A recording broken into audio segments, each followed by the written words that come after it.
I'm making this in my Instant Pot or pressure cooker. Add 2 to 3 tablespoons of oil. Any neutral oil works perfectly. And let it heat gently before adding the meat. Now add 1 kilogram beef chunks. You can use any cut you like. Then pour in 1/4 cup Worcestershire sauce. And salt to taste. Fry the beef in this sauce until the color changes and every chunk is well coated. This step builds deep flavor. Cook until there is no excess moisture left. This will take at least 5 minutes. Be patient. This browning is where the magic begins. Once the beef is nicely coated and dry, add 1½ tablespoons plain flour. Mix well and fry for 1 minute until aromatic. This will give the stew a beautiful body. Remove the meat from heat and in the same pot, add 2 tablespoons oil and 1 tablespoon butter. Now add 1 large chopped onion and sauté well.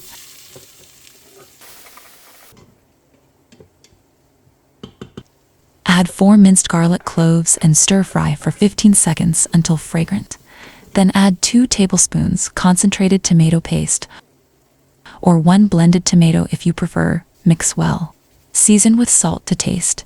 Add 1 chicken stock cube or beef stock cube. Then sprinkle 1 teaspoon black pepper,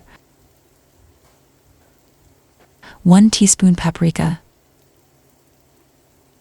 a dash of thyme,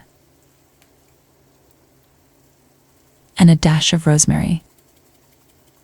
Add a handful of chopped spring onions and mix everything gently. Pour in half a cup of water and let all the flavors come together.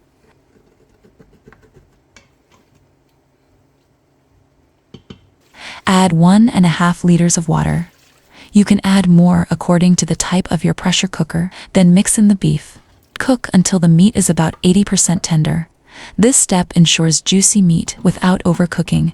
If using a regular pressure cooker, add a little extra water to avoid drying. When the meat is almost tender, add 2 sliced carrots and 2 medium potatoes cut into chunks. Mix gently and pressure cook again for just 10 minutes. Vegetables cook fast and we want them tender, not mushy. Open the lid and enjoy the aroma. Your kitchen will smell incredible.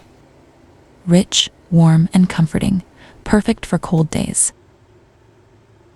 This stew is filling, nourishing, and perfect for winters and holidays. Serve it with boiled rice or enjoy it just as it is. You can customize it with vegetables like peas or okra. Make it your own. Tell me in the comments how you prepare stew in your culture.